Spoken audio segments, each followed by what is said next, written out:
When did you realize your best friend was fake? I was showering when suddenly clumps of my hair started falling into the shower drain. I instantly told my best friend Amelia to come over that afternoon, and when I showed her, she tilted her head and said, "Okay, that's definitely weird, but it's probably just stress. You've been studying for finals like crazy." She had a point. I'd been pulling all-nighters for 2 weeks straight. I convinced myself Amelia was right. It was just stress. It would grow back. By the next week, I was finding hair everywhere. But that wasn't even the worst part, because every morning my teeth would look even more yellow than the day before. Like really yellow, even though I was brushing twice a day and using whitening strips. My smile looked dull and almost brown in some spots. "Are you feeling okay?" Hugo asked that night, and something in his voice was different. And despite eating just a box of Tic Tacs every day, I'd gained 5 pounds in 2 weeks. My jeans wouldn't button. My face looked puffy. When I cried to Amelia about it, she came over immediately with this huge bag from Whole Foods. "Okay, intervention time. I've been researching, and I think your hormones are all messed up." She pulled out her blender and started throwing in spinach, berries, and these protein supplements. Trust me, my mom swears by this stuff. Soon, Hugo started making excuses not to hang out, saying he was busy with his internship applications. 2 weeks later, my nails started cracking down the middle and peeling off in layers. I'd gained another 10 pounds. I made an appointment with my doctor, and she did blood work, then called me back in with this expression that made my stomach drop. "With symptoms this severe, we need to rule out some things." Like what? "I don't want you to panic, but we need to check for any masses." I spent the next week getting blood drawn and scans done, Googling my symptoms at 3 a.m. Hugo's texts got shorter and shorter. Amelia came to every appointment, held my hand. When the doctor called me back, I was sure she was about to tell me I was dying. Instead, she looked confused. Everything came back normal. Thyroid, hormones, no masses, no abnormalities. Hugo broke up with me over text. "I need space. This isn't working for me anymore." Blocked on everything. Amelia came over with takeout and tea from a wellness store. It's supposed to help with inflammation. My aunt swears by it. The tea tasted bitter, but I was too exhausted to care. Amelia stayed over and made the tea every morning and night, always insisting on brewing it herself. Then my mom said something weird. "Amelia looks really good lately." I ran into her at Trader Joe's and her skin was glowing. Her hair looked so thick. I thought about it and decided to test the waters. I told her I was doing a juice cleanse and couldn't have outside food for 3 days. Amelia looked annoyed for a second. "Are you sure that's a good idea? You need nutrients." Doctor's orders. For 3 days, I didn't drink her smoothies or tea. And for 3 days, nothing got worse. The hair loss didn't speed up. I didn't gain weight. My skin stayed bad but didn't get worse. On day 4, Amelia showed up with a bottle of vitamin water.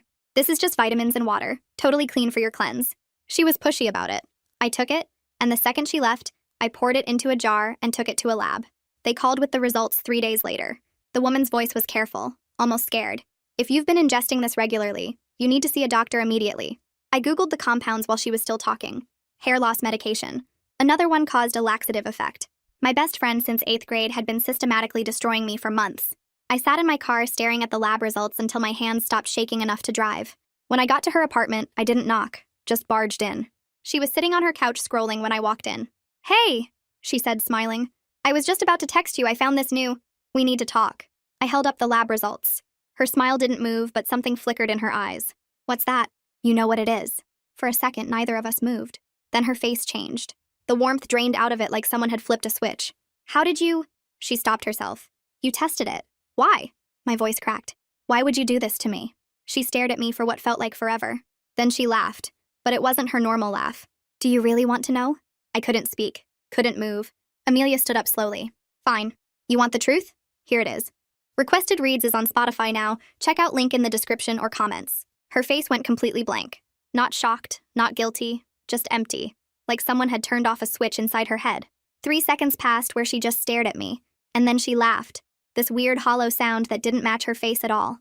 She sat back down on the couch slowly, carefully, like she was thinking about what to say. She folded her hands in her lap and looked up at me with this expression I'd never seen before. "I was just trying to help you because you were falling apart and someone needed to take care of you." The words came out calm, almost reasonable, like she was explaining why she'd picked up my dry cleaning instead of admitting she'd been poisoning me for months. I stood there holding the lab results, my whole body shaking so hard the papers rattled in my hands. My best friend since 8th grade had been systematically destroying my health, and she was sitting there acting like she'd done me a favor. Amelia kept talking, her voice getting sharper, more defensive. "I added supplements to stabilize your stress hormones and help you lose weight because you were letting yourself go." She actually said those words while looking me dead in the eye. "You were gaining weight. Your skin looked bad. You were a mess. I was helping you." I backed toward the door, keeping my phone in my hand, watching her face change from calm to irritated. "We're done," I said, and my voice came out steadier than I expected. I turned and walked out, pulling the door shut behind me, and I didn't look back even though I heard her call my name. I sat in my car outside her building for 10 minutes, hands trembling so hard I could barely hold my phone. I had to try 3 times to unlock the screen because my fingers kept slipping. I took photos of the lab results, every page, making sure the text was clear and readable. Then I opened my camera and switched to voice memo. I hit record and started talking, describing exactly what just happened while the words were still fresh in my mind. My voice sounded weird and shaky on the recording, but I kept going, saying her name, what she admitted, how she justified it, the look on her face. I saved the memo and titled it with today's date. I drove home on autopilot, barely registering the turns or stoplights, just moving through familiar streets while my brain tried to process what had happened. I kept checking my rearview mirror the whole way, paranoid she might follow me, even though her car wasn't there. I got inside my apartment and locked the door behind me, then checked the lock twice to make sure it caught. I called my mom before I could overthink it. When she answered, I kept it simple. Amelia has been putting things in my drinks that made me sick. I have lab proof. I'm safe now. There was silence on the other end for a few seconds. She wanted to drive up immediately. I could hear it in her voice, all the questions trying to come out at once. I told her I needed to handle some things first, and I'd call her tomorrow.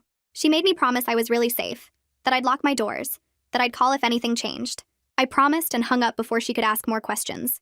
I didn't want to contaminate my memory with her reactions, or have to explain things I was still trying to understand myself. I opened my laptop and pulled up a blank document. I typed out everything Amelia said in her apartment, every word I could remember, exactly as she said it. The timestamps of when I arrived and left, the look on her face, how she sat down, the tone of her voice when she said I was letting myself go. My hands were steadier when I was typing than when I was just sitting still, like having a task gave me something to focus on besides the panic. I saved the document 3 times in different folders on my computer. Then I saved it to a USB drive I kept in my desk drawer. Then I emailed it to myself with the subject line, "Statement, do not delete," and marked it as important. I went through my bathroom first, pulling open the medicine cabinet and the drawers under the sink. The tea bags Amelia brought over, still in their box on the counter. I threw them in a trash bag, the protein powder from that Whole Foods trip, barely used, into the bag. I moved to the kitchen and found the vitamin water bottles still in my fridge, 3 of them lined up on the top shelf, all in the bag. The reusable smoothie cup she bought me with the metal straw, sitting clean in my dish rack. I hesitated for a second because it was expensive, then threw it away too. I couldn't keep anything her hands had touched. When the bag was full, I tied it shut and set it by the door to take out later. Then I went back to the bathroom and stood under the light. I took photos of my hair, pulling sections forward to show how thin it had gotten at the temples, close-ups of my yellow teeth in the mirror, the brown spots visible even in the phone camera, my cracked nails, the splits running down the middle. I saved them all in a folder on my phone labeled with today's date. I barely slept that night. Every time I closed my eyes, I saw her face when she said she was helping me. That calm expression like poisoning someone was a reasonable thing to do. I kept replaying moments from the past few months. Her in my kitchen making tea, insisting on brewing it herself, saying her aunt swore by this brand, her showing up with smoothies and acting concerned when I said I wasn't hungry, her at my doctor appointments, holding my hand while I got bad news, knowing the whole time she was causing it. Around 4 a.m., I gave up on sleep and just lay there staring at the ceiling. My mind raced through every smoothie, every cup of tea, every time she said she was worried about me, the way she'd looked so healthy lately while I got worse, how she always had an explanation ready, always sounded so caring and concerned. I felt sick thinking about how long she'd been doing this, how many times I'd thanked her for taking care of me. At 8 a.m., I called the urgent care clinic near campus. The receptionist answered on the second ring, and I explained I needed to see someone today about possible poisoning. My voice sounded more normal than I expected, just tired and flat. The receptionist's voice changed immediately, got very serious. She put me on hold and I listened to generic waiting music for what felt like forever. When she came back, she said they had an opening at 11 and asked if that worked. I said yes, and she took my information. I showered and got dressed like I was going to court, wanting to look put together and believable. I picked clothes that were neat and clean, nothing too casual. I wanted the doctor to take me seriously, to see that I wasn't making this up or being dramatic. Before I left for urgent care, I pulled up Amelia's contact in my phone. I typed out just 4 words. Do not contact me. I hit send and watched the message go through. Then I blocked her number, blocked her on Instagram, blocked her on Facebook, Snapchat, everywhere I could think of. Each block felt like closing a door, shutting her out piece by piece.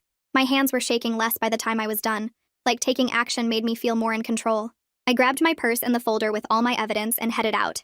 The urgent care doctor was a woman in her 40s with dark hair pulled back in a ponytail. She listened to everything without interrupting, and her face got more concerned with each symptom I described. I showed her the lab results from the bottle testing, and she read through them carefully, her eyebrows pulling together. She examined my hair, running her fingers gently over my scalp and looking at the thinning spots. She checked my teeth, shining a light in my mouth and making notes on her tablet. She looked at my nails, touching the cracks carefully. She took photos of everything for my chart, explaining what she was documenting as she went. She said she was referring me to a toxicology specialist at the hospital, and that I needed to see them as soon as possible. She pulled out labeled bags and collected samples of my hair and nail clippings, writing my name and the date on each one in careful handwriting. She wrote everything down in detail, every symptom, every timeline point, making sure my medical record showed exactly what had happened. I sat in my car in the urgent care parking lot and pulled out my phone. My hands were still shaking a little, but I managed to dial the non-emergency police line. The operator answered after 2 rings and asked what I needed to report. I explained that I had evidence someone had been putting harmful substances in my drinks over several months, and that I had lab results proving it. She asked if I was in immediate danger right now, and I said no. The person didn't know I had discovered what they'd done yet. She took down my name, phone number, and address, then gave me an incident number to write down. She said an officer would call me back within 24 hours to take a full report, and I should keep all my evidence safe. I thanked her and hung up, then sat there for a minute staring at the incident number on my phone screen. It felt real now, official, like I was actually doing something about this instead of just being scared. I opened my messages and pulled up my study group chat. I typed out a quick message saying I needed to miss our session this week because of a family thing, keeping it super vague. Amelia knew most of my friends and I didn't know who I could trust anymore, or who she might have talked to. My classmate Jordan responded almost immediately with just a thumbs up emoji. No questions, no pushback, just simple acceptance. I felt grateful for that small thing. I started my car and drove toward Amelia's apartment building without really thinking about it. I parked across the street and sat there watching her building for a few minutes. What was I even doing here? I didn't have a plan, didn't know what I thought would happen. This was stupid. I started the car again and drove away, feeling foolish. But then I remembered something. That huge bag from Whole Foods she'd brought over months ago with the blender and all those supplements. I still had some of those containers. I'd thrown most of it away yesterday, but some of the empties were probably still in my trash. I drove straight home and went directly to my kitchen trash can. I dug through coffee grounds and food scraps until I found 3 empty supplement containers near the bottom. I washed them off in the sink and laid them on my counter. I grabbed my phone and photographed every single label from multiple angles. I zoomed in on the ingredient lists, the lot numbers, the expiration dates, the brand names. I took close-ups of the nutrition facts panels. I photographed the barcodes. I wanted every detail documented. Then I put the containers in a plastic bag and stored them in my closet where they'd be safe. I sat down at my laptop and logged into the patient portal for the urgent care clinic. I found the option to message my doctor and started typing. I attached the lab report from the bottle testing as a PDF and wrote a brief message asking her to add it to my medical chart. I explained that this was the evidence of what had been causing my symptoms and that I wanted it documented officially. I hit send and closed my laptop. Within an hour, she responded. Her message said she'd added the report to my chart and flagged it as important for my toxicology referral. She said I should hear from the hospital soon. I felt another wave of relief at having one more piece of documentation in place. The next morning, my phone rang while I was making coffee. The caller ID showed a number I didn't recognize with a local area code. I answered, and a woman's voice said she was Detective Sue Park from campus police. She asked if I could come in to make a formal report about the incident I'd called about yesterday. I said yes immediately, and she gave me the address of the campus police station and said to come in this afternoon if possible. I spent the next few hours getting everything ready. I printed out copies of the lab results from the bottle testing. I printed my timeline that I'd typed up the night I confronted Amelia. I printed the photos of the supplement containers with all their labels visible. I found the voice memo I'd recorded in my car and transcribed it word for word, then printed that too. I organized everything in a folder with sections labeled clearly. At 2 p.m., I walked into the campus police station. Detective Park met me in the lobby and led me to a small interview room. She was younger than I expected, maybe early 30s, with dark hair pulled back in a neat bun. She had a kind face but serious eyes. She sat down across from me and pulled out a notepad. I handed her my folder and she opened it, looking through each section carefully. Then she looked up at me and said to start from the beginning. I explained everything without her interrupting once. I told her about my symptoms starting months ago, about Amelia always being there with smoothies and tea, about the juice cleanse test, about getting the vitamin water tested. I showed her the timeline, the lab results, the photos. I played her the transcribed voice memo from my confrontation with Amelia. Detective Park wrote notes the entire time, her pen moving quickly across the page. When I finished, she asked a few clarifying questions about dates and times. She asked if I had any of the actual products Amelia had given me. I told her about the supplement containers at home, and she said to bring those in as evidence. She explained that she'd be opening an official investigation and would need to interview Amelia as well. Her tone was professional, but I could see concern in her eyes. She said she'd be in touch soon and gave me her direct number. I walked out of the police station feeling lighter somehow, like I'd handed off some of the weight I'd been carrying. I drove straight from the police station to the hardware store. I walked up and down the aisles until I found the lock section. I picked out a new deadbolt and a new handle lock for my apartment door, the kind that needed a key from both sides. The package said they were pick-resistant. I paid and drove home. I pulled up YouTube on my phone and found a video tutorial on installing door locks. I spent the next hour following along, unscrewing the old locks and installing the new ones. My hands got tired and I stripped one of the screws and had to start over, but eventually I got both locks in place. I tested them multiple times, locking and unlocking from both sides. They felt solid and secure. Then I sat down with my laptop and went through every single online account I had. I turned off location sharing on my phone, on Instagram, on Facebook, on Snapchat, everywhere. I enabled two-factor authentication on my email, my banking apps, my social media. I changed every password to something completely random that Amelia couldn't possibly guess. I used a password manager to keep track of them all. It took almost 2 hours, but by the time I was done, I felt like I'd locked her out of my digital life the same way I'd locked her out of my physical space. 2 days later, my phone rang while I was studying. The caller ID said it was from the hospital. I answered, and a man's voice introduced himself as Wesley Palmer from the toxicology department. He said my referral had come through from urgent care, and he had an appointment available next week if that worked for me. His voice was calm and steady, very professional, like he dealt with situations like mine on a regular basis. That somehow made me feel less crazy, less alone. I said yes to the appointment, and he asked me to bring any remaining products or containers that might have been involved. I told him I had some empty supplement containers, and he said those would be helpful. He gave me the date and time and the building location. After we hung up, I added the appointment to my calendar and felt grateful that things were moving forward. I called the campus counseling center next because I hadn't been sleeping, and I kept having panic attacks in random places. The receptionist asked some basic questions and scheduled me for an intake appointment with Quinn Hardy for later that week. She asked what I wanted to address in counseling, and I said I was dealing with trauma from a friend hurting me. She didn't ask for details, just confirmed my appointment time. That night, I was lying in bed scrolling through my phone when a text came through from Hugo. It was the first time he'd contacted me since the breakup. The message just said he'd heard I was going through something and hoped I was okay. I stared at those words for a long time. His message was so distant and careful, like I was a stranger he barely knew instead of someone he'd dated for over a year. It hit me hard that he'd abandoned me when I needed him most, that he'd walked away when I was sick and scared and had no idea what was happening to my body. He hadn't checked on me, hadn't asked questions, had just decided I was too much trouble and blocked me everywhere. And now he was sending this careful, distant message like it meant something. I didn't respond. I just stared at the text for a while, feeling anger mixed with sadness. Then I deleted the entire thread. I didn't want his words in my phone anymore. My phone lit up the next morning with a message from Jordan. She'd sent me screenshots with a message saying I should see what Amelia was posting. I opened the images and felt my chest get tight. Amelia had posted multiple Instagram stories about being a concerned friend who'd tried to help someone with an eating disorder. She was framing the whole thing like she'd been nothing but supportive, and was now being accused of terrible things by someone who was mentally unstable. She was making herself the victim. She was telling everyone, our mutual friends, that I had serious issues, and was lashing out at the people trying to help me. I felt rage burn through my chest, hot and sharp. My hands were shaking as I screenshotted every single story before they disappeared. I wanted to respond, wanted to post my own story with the lab results and the truth, wanted to defend myself publicly, but I remembered what Detective Park had said about documentation and not engaging. I saved all the screenshots to my evidence folder instead. I didn't post anything, didn't comment, didn't react where Amelia could see. I just added it to the growing pile of proof that showed exactly who she really was. The next morning, I walked into Constance Dale's office in the academic advising building and sat down across from her desk. I explained I needed to apply for incompletes in 2 of my classes because of a medical situation, keeping my voice steady and professional. She looked at me for a second, then nodded and pulled up the forms on her computer without asking for details. She walked me through each section of the paperwork, explaining deadlines and requirements in this calm, matter-of-fact way that made me feel less embarrassed about the whole thing.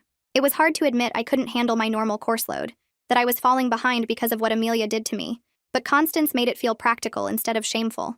She printed the forms and showed me where to sign, then explained I'd have until next semester to complete the work.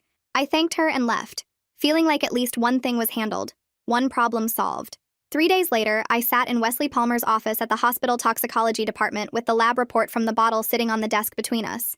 He reviewed it carefully, his eyes moving across the page while I waited, my hands folded in my lap to keep them from shaking. He started explaining how the compounds would affect my body over time, using simple language and pointing to specific lines in the report. The hair loss medication would definitely cause my symptoms, he said, and the laxatives would explain the weight changes and digestive problems I'd been having. He talked about dosage and frequency, about how long these substances stay in your system, about the timeline of damage. Hearing a medical professional confirm it all made it real in a way that scared me, but also felt good, like someone finally believed me. He said my body would recover over time now that I wasn't ingesting the compounds anymore, but the process would be slow. I asked about permanent damage and he said most of it should reverse, but he couldn't make promises. I left his office with a copy of his report and added it to my evidence folder in the car. Detective Park called 2 days later and asked me to come in for a follow-up interview. I grabbed the supplement containers I'd photographed and drove to the campus police station, parking in the visitor lot and walking inside with my bag of evidence. She met me in the same interview room as before, and I laid everything out on the table between us. She picked up each container, read the labels, took photos with her department camera. Then she explained the investigation process in this careful tone that made my stomach tight. She said cases like this are hard to prosecute because you have to prove intent, and Amelia could claim she thought she was helping me. I handed over the bottle from the lab, my written timeline, all my medical records, everything I had collected. Detective Park organized it all into evidence bags and labeled each one, but her face looked concerned. She said the evidence was strong, but the prosecutor would make the final call about charges. I tried not to think too hard about what difficult to prosecute really meant as I walked back to my car. My second counseling session with Quinn started with her asking how I was sleeping and eating. I admitted I was having panic attacks in random places, and she nodded like she expected that. She taught me this grounding technique for when I feel panic rising, something called the 5-4-3-2-1 method. We practiced it together in her office, with me naming 5 things I could see, 4 things I could touch, 3 things I could hear, 2 things I could feel, could smell, and 1 thing I could taste. It felt silly sitting there listing off desk, chair, plant, poster, clock while she watched, but I wrote it all down in my notebook anyway. She made me practice it 3 more times until I could do it without looking at my notes. I was desperate for any tool that might help when my chest gets tight and my vision goes spotty, so I took it seriously, even though it seemed too simple to actually work. Quinn said the technique interrupts the panic response and brings you back to the present moment. I left with the steps written on a card in my wallet. That night, my mom called and said I should come home and stay with family for a while. Her voice was worried, and she kept saying I didn't need to handle this alone, that I could take time off school and recover. I told her I needed to stay near campus for medical appointments and meetings with police, that running away wouldn't make me feel safer. She got quiet for a long time and I could hear her breathing on the other end of the line. Then she said she was proud of me for handling it, for being strong and practical, and her voice cracked on the last word. That made me start crying, sitting on my couch with the phone pressed to my ear, because I didn't feel strong at all. I felt scared and tired and like everything was too much. But I thanked her and we talked for another 20 minutes about normal things, about her garden and my dad's work project, until I felt calmer. The dentist appointment was the next morning, and I sat in the chair while she examined my teeth with that little mirror tool. She went very still after a minute, her face changing in a way that made my stomach drop. She rolled her chair back and explained the enamel damage was bad, really bad, and would need treatments over months or maybe years to fix. She showed me x-rays on her computer screen, pointing to spots where the enamel had worn away, and the tooth underneath was exposed. The treatment plan she laid out involved multiple procedures, special treatments, probably some crowns eventually. Then she printed a cost estimate and handed it to me, and I stared at the number at the bottom. Thousands of dollars. Way more than I had in my savings account. More than I could afford even with payment plans.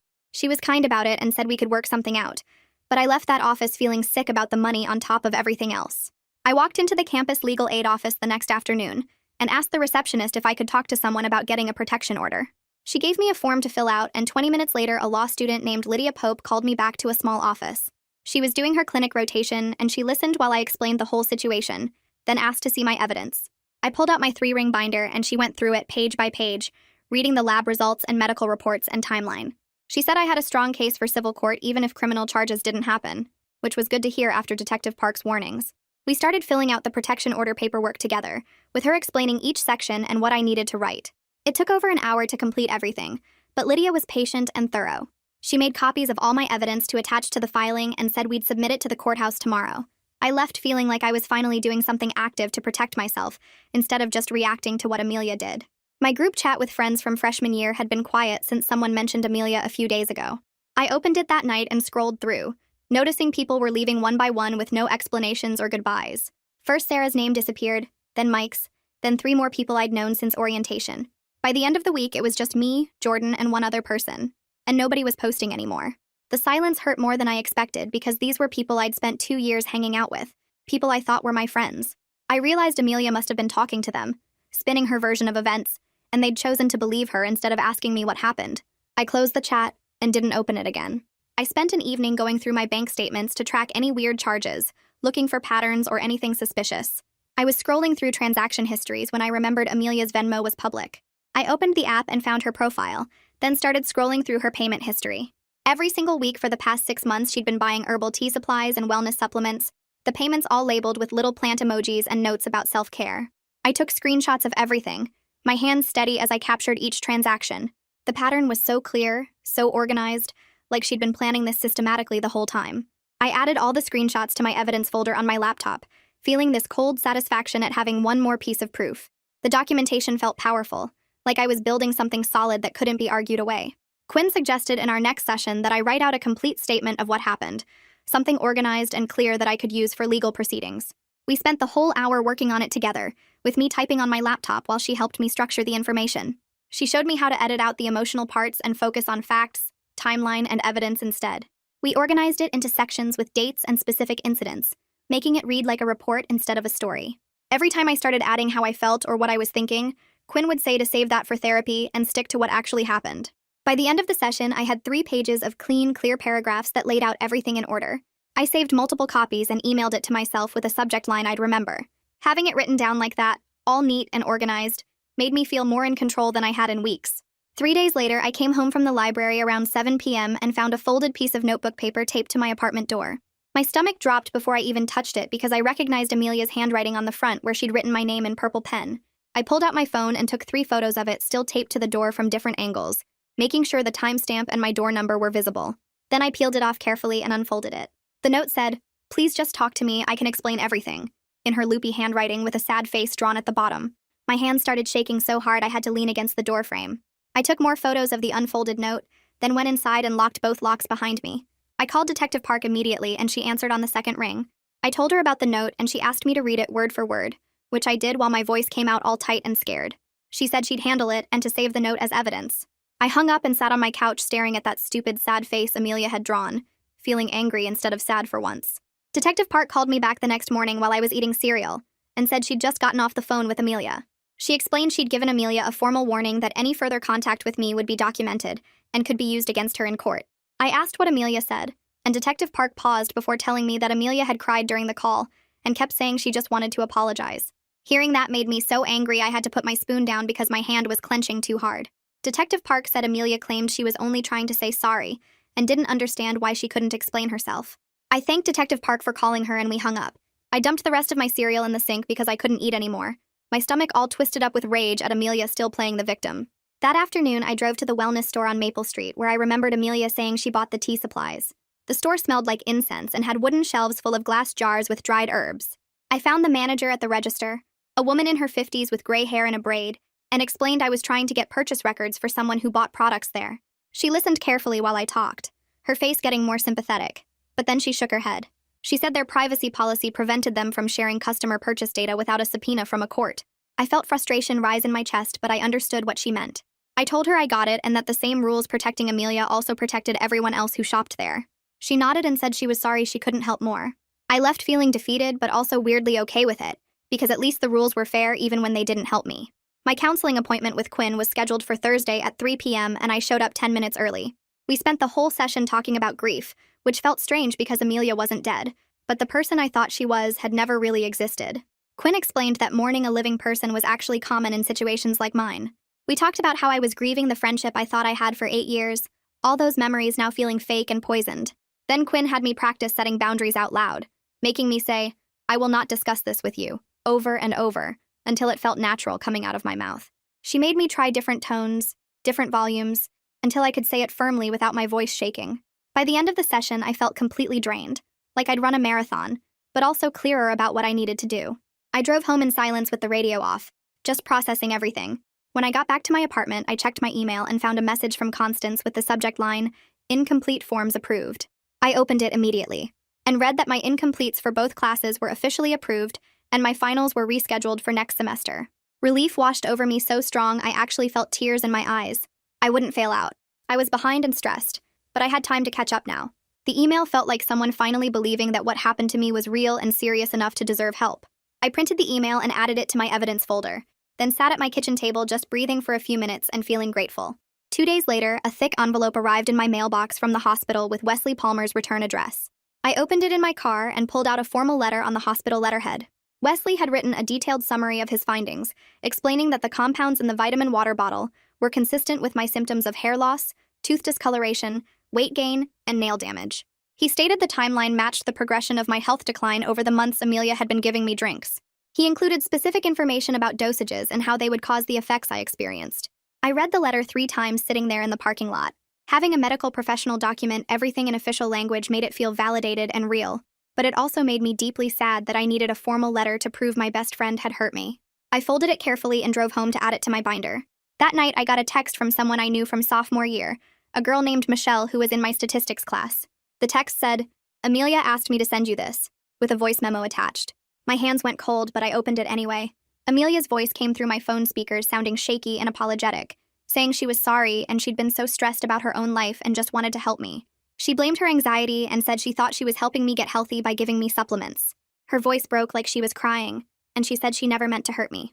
I listened to the whole thing once, feeling nothing but cold anger, then saved the audio file to 3 different places as evidence. I texted Michelle back saying if she was going to be Amelia's messenger, then she needed to block my number. Michelle didn't respond, and I didn't care.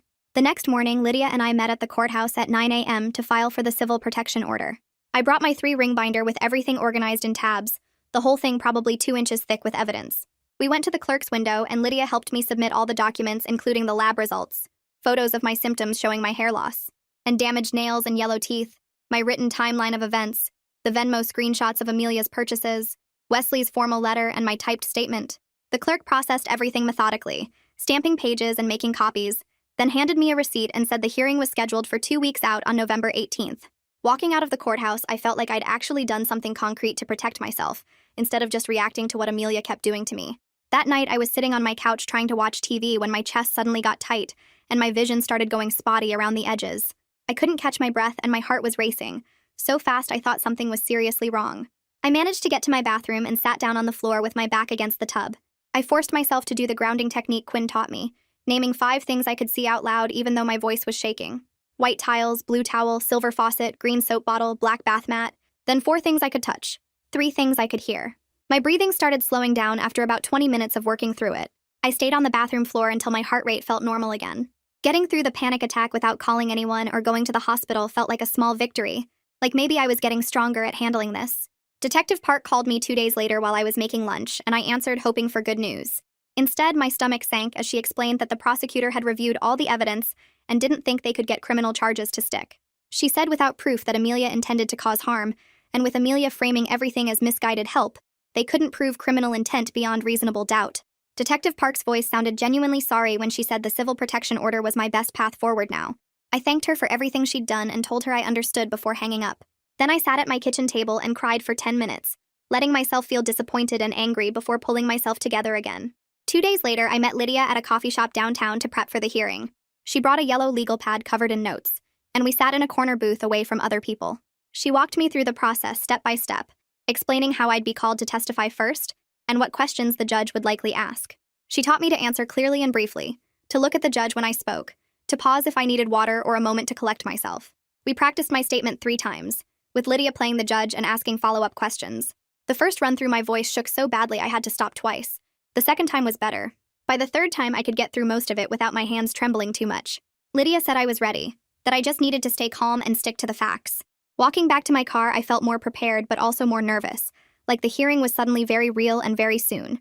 The next morning, I took my first rescheduled exam in a classroom that smelled like old textbooks and floor cleaner. I sat down at a desk near the back and opened the test booklet when the professor said to begin. The questions looked familiar from my studying, but when I tried to focus on them, my brain felt foggy and slow. I'd read a question 3 times and still not understand what it was asking. Halfway through, I realized I'd been staring at the same problem for 5 minutes without writing anything down. My hand was shaking when I finally started writing answers, and I could feel myself losing my train of thought mid-sentence. I knew the material, I'd studied it, but I couldn't pull the information out of my head when I needed it. I finished the exam 10 minutes before time was up and turned it in, but walking out of that classroom I knew I hadn't done well. The defeat sat heavy in my chest, but I also felt determined not to let this destroy my entire semester. I'd retake it if I had to. That afternoon, I had a follow-up appointment with my dentist to discuss treatment options. She pulled up the images of my teeth on her computer screen and walked me through what needed to be done. Multiple cleanings, some bonding work, possibly veneers on the front teeth where the damage was worst. The timeline would be months, maybe over a year depending on how my teeth responded to treatment. Then she pulled up the cost estimate and my stomach dropped. Even with my insurance, it was going to be thousands of dollars. I sat there staring at the numbers on the screen, feeling sick. The dentist must have seen my face because she suggested a payment plan, spreading the cost over 2 years with monthly installments I could maybe afford. I signed the paperwork right there, committing to payments that would stretch well into my future. She was kind about it, saying she'd seen similar enamel damage in patients with eating disorders, and that it was treatable. She didn't know mine was inflicted by someone else, and I didn't correct her. The next day, Wesley emailed me an addendum to his toxicology report. He'd done additional analysis on the timeline, cross-referencing my symptom progression with the likely accumulation of compounds in my system. The addendum clarified that based on the severity and pattern of my symptoms, I must have been ingesting these substances regularly over a period of months, not just once or twice. The detail was technical, but the conclusion was clear. This wasn't an accident or a one-time thing. This was systematic and prolonged. I forwarded the email to Lydia immediately, and she responded within minutes with just a thumbs-up emoji. But I knew what it meant. The case was stronger now. That same afternoon, my phone buzzed with a text from Hugo. It said he'd heard I was dealing with some stuff and wanted to know if I wanted to get coffee and talk. I stared at the message for a long time, sitting on my couch with my phone in my hands. I thought about all those weeks when I was falling apart and he just pulled away, making excuses about being busy with internship applications. I thought about how he broke up with me over text and then blocked me everywhere.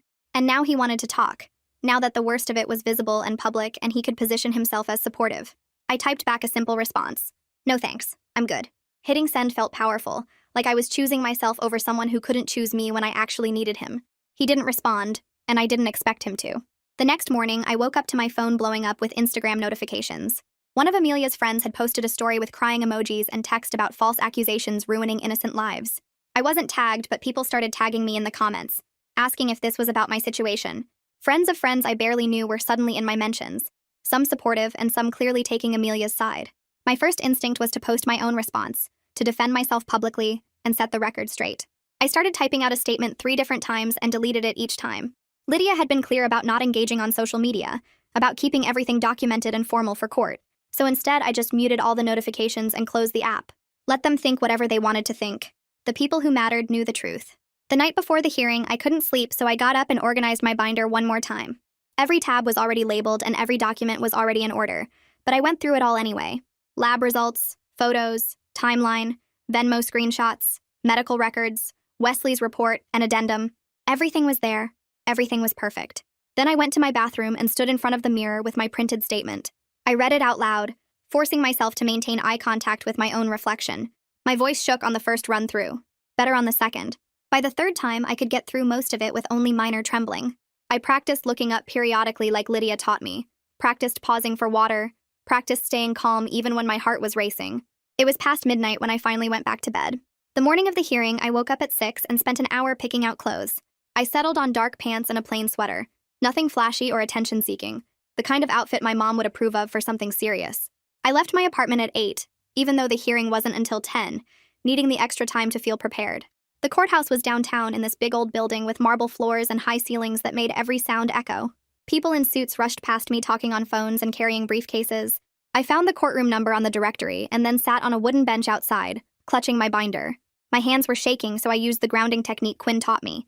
I named 5 things I could see: marble floor, wooden bench, metal door handle, fluorescent lights, exit sign. 4 things I could touch. 3 things I could hear. My breathing slowed a little, but my hands were still trembling when they called us in. Inside the courtroom, I sat at a table with Lydia, while Amelia sat at another table with her lawyer across from us. The judge was an older woman with gray hair and reading glasses.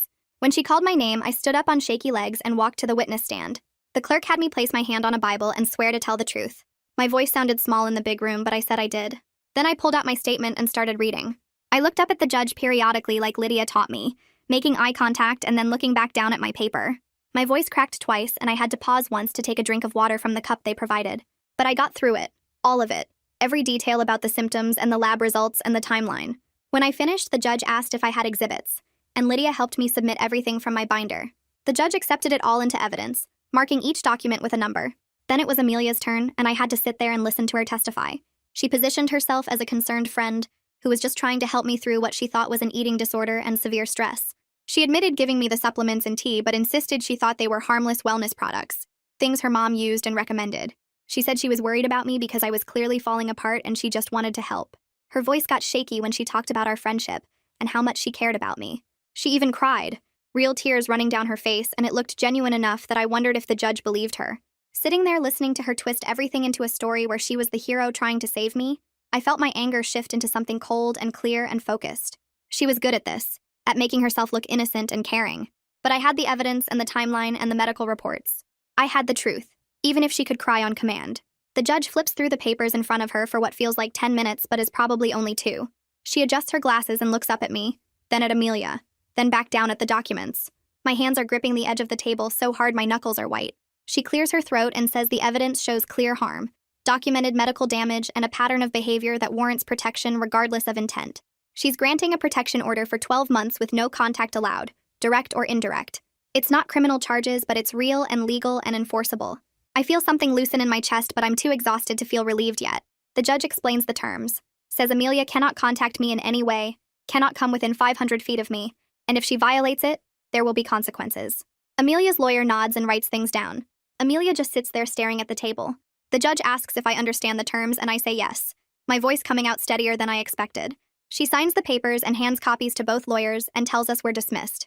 I walk out of the courtroom and Lydia catches up with me in the hallway. She says she has another hearing in 20 minutes, but she wanted to make sure I was okay first. I tell her I'm fine, just tired, and thank her for everything. She squeezes my shoulder and says to call her if I need anything, then rushes off toward another courtroom. I walk to my car alone, my legs feeling shaky now that the adrenaline is wearing off. I sit in the driver's seat for a few minutes, just breathing, staring at the steering wheel. My phone is in my hand and I type out a text to my mom. It's done. I got the order. I hit send and immediately my phone starts ringing with her name on the screen. I stare at it for 3 rings and then decline the call. I need to just sit here in the quiet for a minute, not talk to anyone or explain anything. The relief is there, but it's mixed with this weird empty feeling, like I won something but I'm not sure what the prize is. I start the car and drive home, watching the courthouse get smaller in my rearview mirror. 2 days later, I'm sitting in a dermatologist's office filling out intake forms. This doctor specializes in hair and nail damage according to the referral Wesley gave me. She calls me back and examines my scalp under a bright light, taking photos and making notes. She asks about the timeline and I explain about the hair loss medication in the drinks. She nods like she's seen this before and says the hair loss will likely reverse over the next 6 to 12 months as the medication works its way out of my system. My nails will take months to fully recover too, she says, maybe 4 to 6 months before they look normal again. She's very matter-of-fact about it. No false optimism or promises, just realistic timelines based on medical facts. I appreciate that more than I expected. She writes down a treatment plan and some supplements that might help speed things up a little, then schedules a follow-up in 3 months to check progress. Walking out, I feel like at least I have a roadmap now, even if it's a long one. In my counseling session with Quinn that week, we talk about complicated grief. She explains that I'm mourning the friendship while also being angry at the person, missing who I thought Amelia was while hating what she actually did. It's confusing because both feelings are real at the same time. We map out what my new normal might look like, what my life will be without Amelia in it after 8 years of friendship. Quinn asks me what I'm afraid of, and I say, I'm afraid of trusting people again, afraid of being that wrong about someone. She says that's normal and we'll work on it. But she also says accepting what happened doesn't mean being okay with it. Those are 2 different things. I can acknowledge the reality without forgiving it or moving past it quickly. That distinction helps somehow, gives me permission to still be angry while also trying to move forward. I leave feeling a little less tangled up inside. I meet with Constance in her office and she pulls up my academic records on her computer. She confirms the semester adjustments are in place, and while my GPA took a hit, my degree path is still intact. I can still graduate on time if I stay on track next semester. She helps me plan out my schedule for next term with a lighter course load, just 12 credits instead of my usual 16. She says I can rebuild my academic standing over time, that one bad semester doesn't define my whole college career. It's not the perfect outcome, but it's workable. I thank her and she prints out the plan for me to keep. Walking across campus afterward, I feel like at least one part of my life is still salvageable. Detective Park calls me 3 days later and I answer on the second ring. She says she's officially closing the case, explaining again that the evidence doesn't meet the standard for criminal prosecution. Her voice sounds genuinely sorry when she says she wishes the system worked differently, that there should be better options for cases like mine. I tell her I understand and I mean it. I thank her for trying, for taking me seriously, for doing what she could within the limits she had. She says if anything else happens to call her immediately, especially any violations of the protection order. I save her number in my phone under Detective Park and hope I never have to use it again. The next Monday, I start going to a different coffee shop on the other side of campus, one I've never been to with Amelia. I change my schedule so I'm not walking the same routes at the same times anymore. It feels paranoid but also practical. The protection order is just paper, and I'd rather avoid Amelia completely than test whether it actually works. I take different paths to class, eat lunch at different times, study in the library instead of the student center. My whole routine shifts and it's exhausting to think about every movement this way, but it also feels safer. That weekend, I'm cleaning my closet and I find an old hoodie of Amelia's shoved in the back. It's from sophomore year when she stayed over during a snowstorm. I pull it out and just stare at it for a minute. This gray hoodie with her college logo on it. I box it up in a shopping bag and drive to campus. The lost and found is in the student center basement, and I walk in and hand the bag to the worker at the desk. She doesn't ask any questions, just takes it and writes down the date on a form. It's a tiny ritual of ending, getting rid of the last physical reminder of Amelia in my space. Walking out, I feel lighter somehow. The first dental bill installment comes in the mail, and I open it sitting at my kitchen table. The number makes my stomach clench, but I get out my laptop and log into my bank account. I pay it from my savings and watch my balance drop by $300. It stings, but I don't spiral into blaming myself or feeling stupid. This cost is something that happened to me, not something I caused. The distinction feels important. I close my laptop and make dinner, refusing to let the bill ruin my whole evening. 10 weeks after everything started, I'm getting ready for class, and I notice something in the bathroom mirror. There are baby hairs growing in at my temples, tiny fuzzy new growth that wasn't there before. I lean in closer and touch them gently. My nails are still damaged, but they're not cracking as badly when I type or open things. My teeth haven't gotten any more yellow. They're just staying at the same level of discoloration. The improvements are small and slow, but they're real, actual visible proof that my body is recovering. I take a photo in the mirror to document it, adding it to my recovery folder. It's not dramatic or life-changing, but it's something, and right now something is enough. 3 days later, I'm walking across the quad toward my afternoon class when I spot that purple backpack in a crowd near the student center. My chest tightens immediately and my hands go cold, but I force myself to keep my eyes forward and adjust my path toward the library instead. I don't look back to see if she noticed me. I don't speed up or slow down. I just walk at my normal pace and focus on the concrete path under my feet, counting my steps until I'm inside the library doors. The whole thing takes maybe 2 minutes, but my heart is pounding when I get to the third-floor study area. I sit down at a table and open my laptop, waiting for my breathing to even out. Not engaging with her felt like something I chose to do, not something fear made me do, and that difference actually matters to me.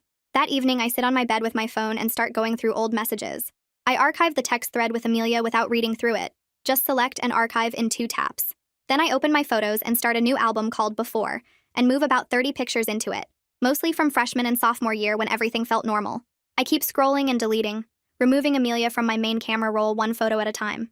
My finger hovers over some of them for a few seconds, but I make myself tap delete anyway.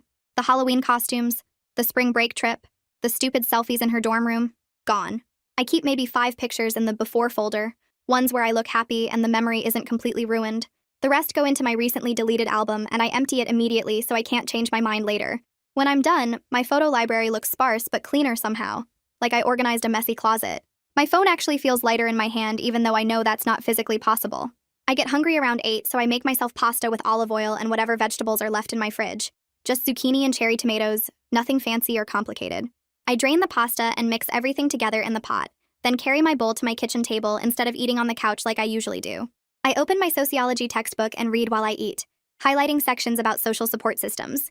It's completely ordinary, the kind of moment I used to take for granted before everything happened. But sitting here eating food I made myself, in my own apartment, reading for a class I'm actually keeping up with now, it feels significant somehow.